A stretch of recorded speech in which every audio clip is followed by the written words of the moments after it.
Hey, what's going on, everyone? Welcome back to First Reaction TV. My name is J Mart. Today, we're going to be watching an interview that Joe Rogan gives Russell Brand on his podcast.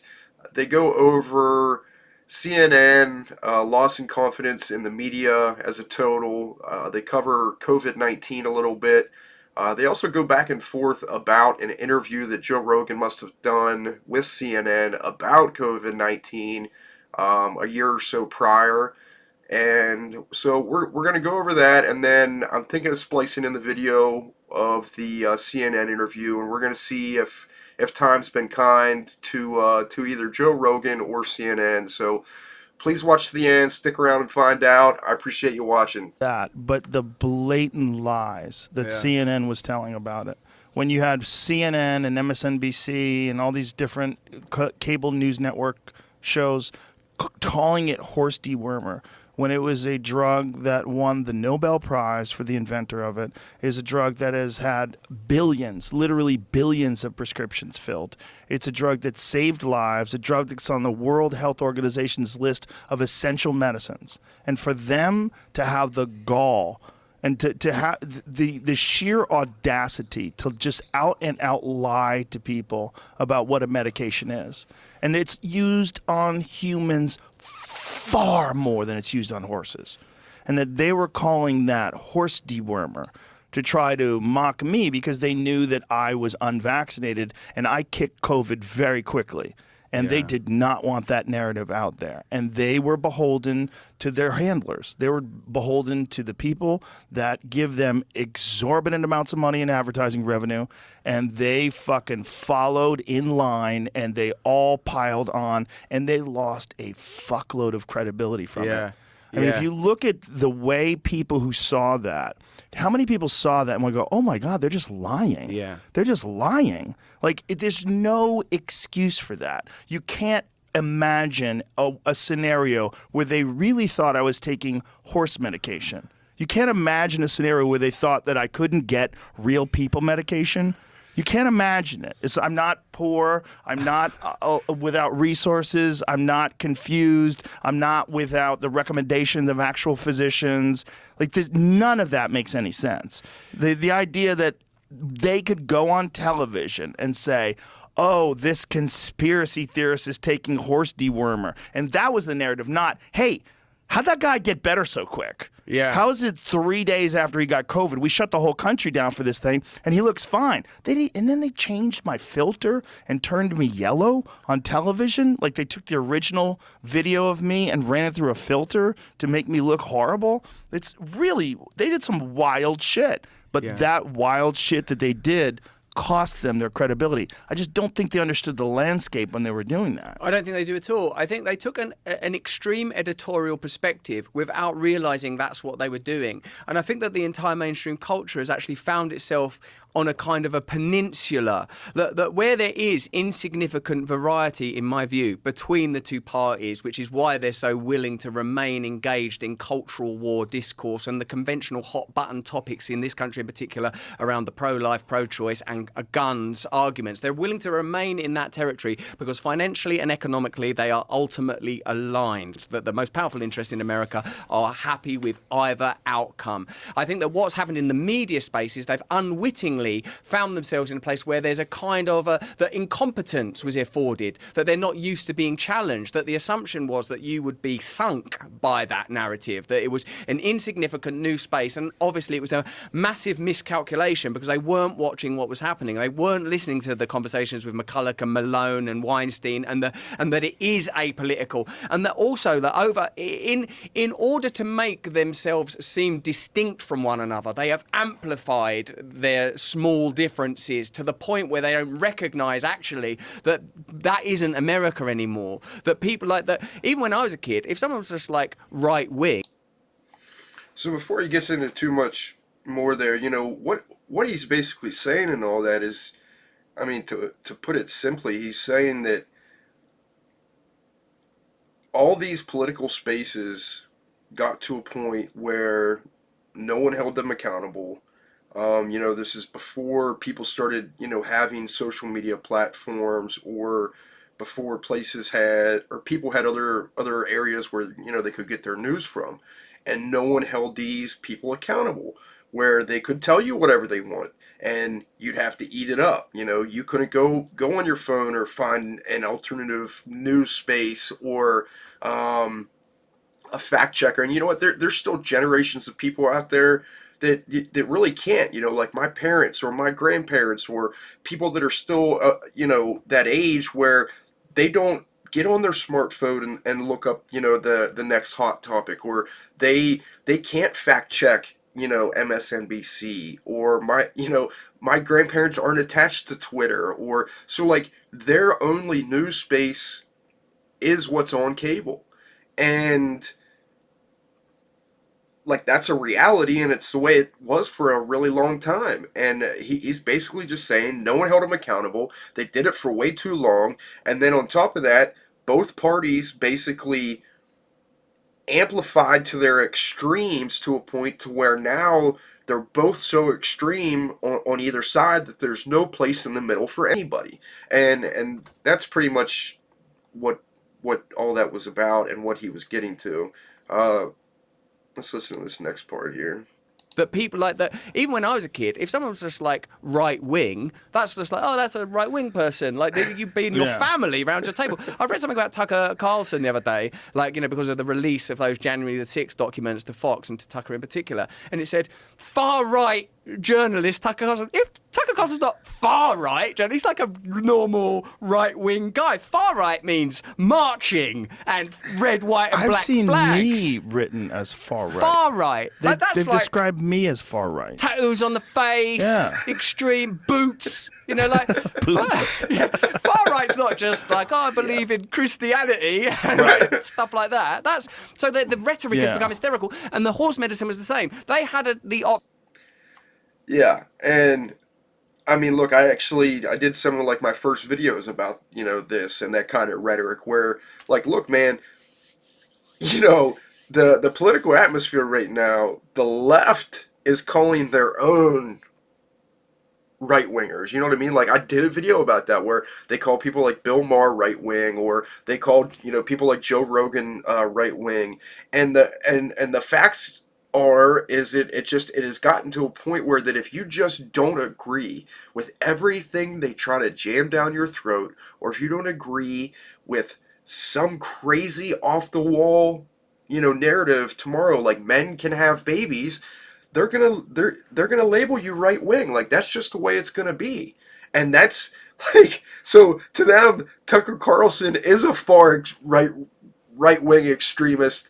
Even though like back in the day we're talking like 5, 6, 7, 10 years ago, that we all knew what right wing meant. Like, you had the mustache and you had the uniform and marching and had the boots, just like he said. Like, that's what right wing extremist was. Now, if you're a conservative or believe in family values, or like he said, just go to church, you're considered right wing or ultra right wing extremist. Like, that's where it is right now. There's no space for that person in the middle. Option of saying, look, we don't know that there's no evidence as yet that ivermectin is effective in these spaces because no one's trialing it, because there's no money in it, because science is a subset of big pharma and the economic imperatives that right thing. No one's doing experiments into natural immunity because natural immunity is not profitable. No one's doing those experiments are not being underwritten. There's no clinical trials for that because no one wants that data for vitamin D or for steroids or for all of the things that came out as ultimately effective once the profits have been gleaned. And then how can you expect to maintain the authority? How can you expect to sit behind those logos of CNN and MSNBC and claim that kind of piety and certainty? And the way that they were like outraged by it was astonishing, like a kind of a how dare you have this credibility, how dare people listen to you? And I think that it's precisely because of a willingness to listen one day to a left-wing person, a right-wing person, some people with some crazy theories, some people talking about Egypt, some people talking about MMA.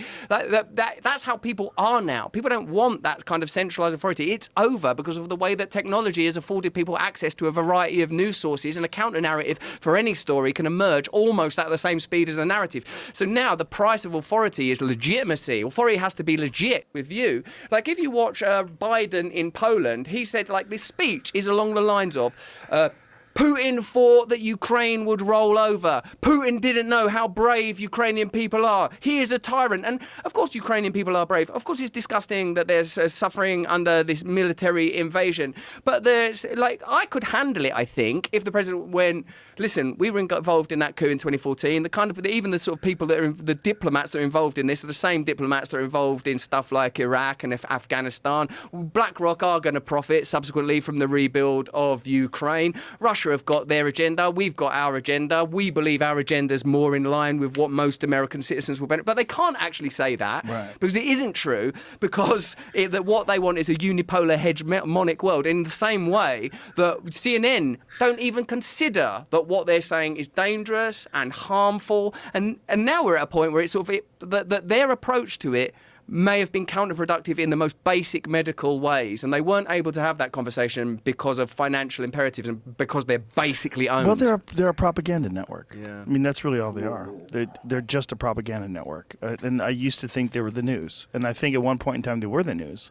And I think somewhere along the line, when pharmaceutical drug companies started spending so much money, I mean, you've seen all those clips, brought to you by Pfizer, Anderson Cooper, brought to you by Pfizer. There is no way they can be honest. There's no way. If you're accepting money from the very people that you now have to hold criminally liable, and they have been criminally liable. All right, so now what I want to do is I want to go back and watch a CNN clip, and I kind of just want to check it out because, you know, I personally actually haven't seen it, but it sounds like they were pretty rough on Joe, and I kind of just want to judge to see, because it sounds like it was about a year and a half ago now. It would have been probably early 2022, if not 2021. So I want to check it out, see how time has judged them both, and just I guess see what the atmosphere is like, you know, see how bad it actually was, I guess, because Joe made it sound like they were pretty hard on him just by having an opinion. So let's check it out and let's get into it. So would you now, with what you know now, and having had COVID, would you have wished that you had been vaccinated beforehand? But I got You almost through got it. vaccinated. Yeah, but I explained You got all that. through it. But I got through COVID. Yeah. pretty quickly. Yeah. So that was my thought was, I'm a healthy person. I exercise constantly. I'm always taking vitamins. I take care of myself. I felt like I was going to be okay, and that was true. It was correct. I'm happy I got through it. I don't wish it upon anyone. It wasn't fun, but it wasn't the worst cold I've ever had, and I got over it fairly quickly, relatively speaking. I think that, and again, I am truly glad about that. I'm not, all kidding aside, I don't think anybody wishes you, everyone wants you to be well and healthy. But I think the question is just in terms of the nuance of this. It's not a strategy to recommend people get infected. I'm not recommending immunity. anybody get infected. So they should get vaccinated. I think a lot of people should get vaccinated. You're talking, I think a you're lot of talking people a lot should, of vulnerable people. Yeah. If you just said vulnerable people, yeah, that'd be a lot older of people. fat people, I think a lot of those folks. My real concern is this urge to vaccinate children. And I don't know what kind of data we have on the long-term effects of this. All right, with us now, Sanjay. Sanjay, first off, I mean, I'm so glad you did this because there's so many people who can listen to the sense that you make. Tell us why you thought this was so important.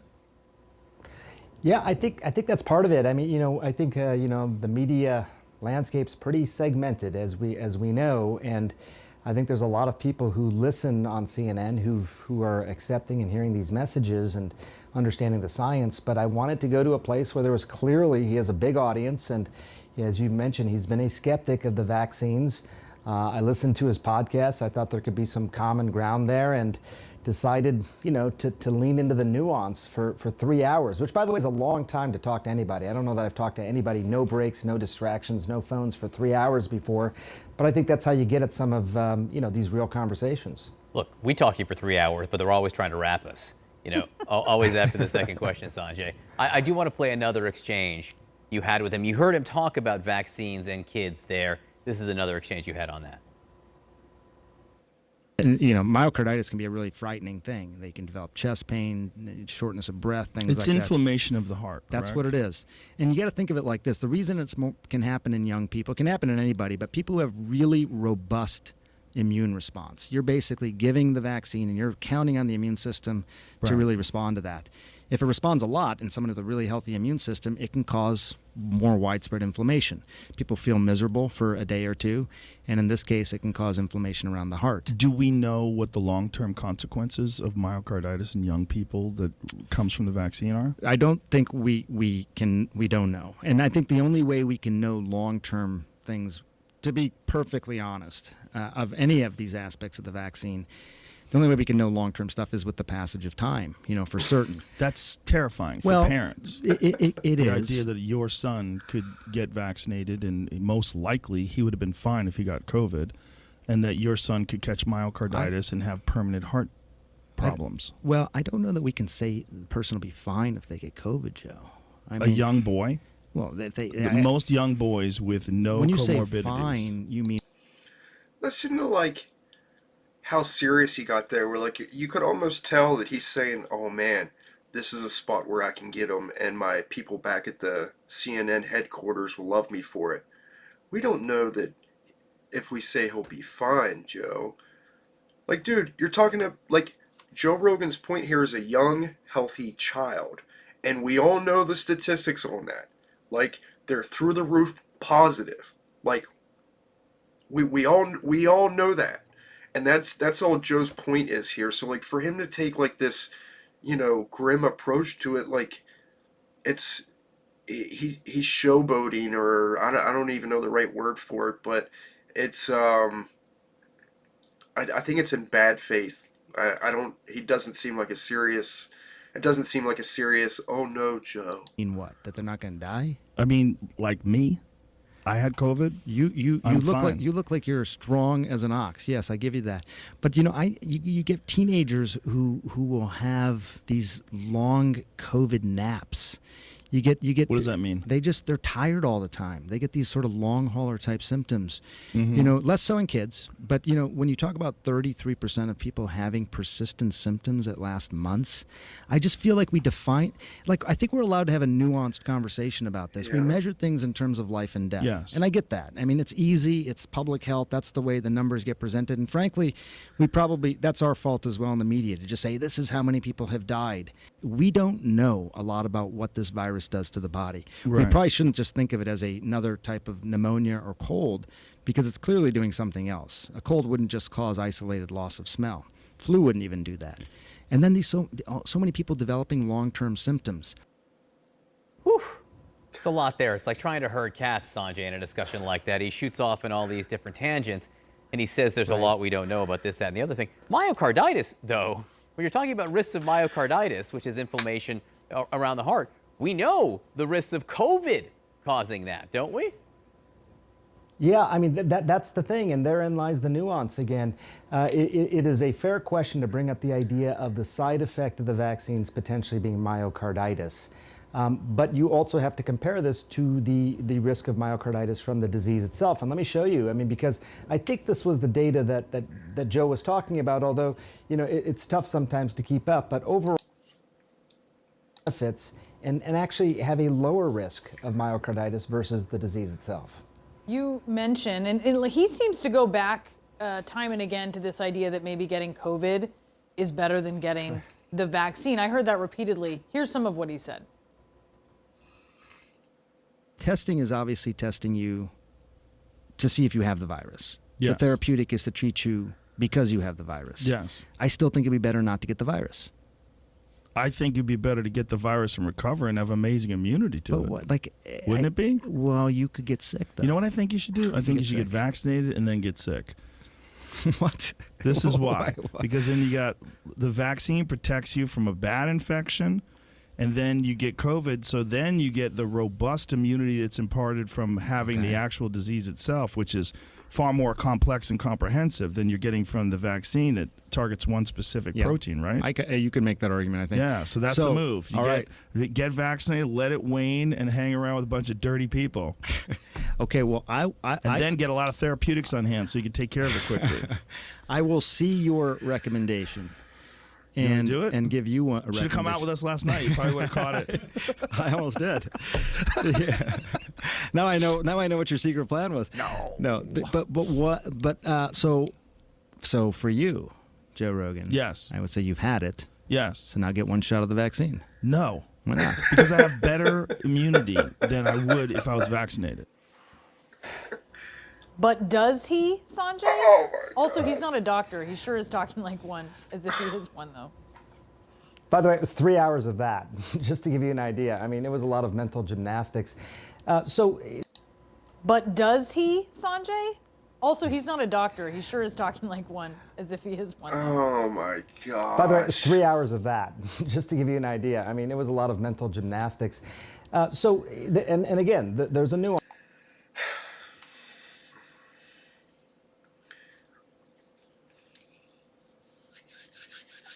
So, like,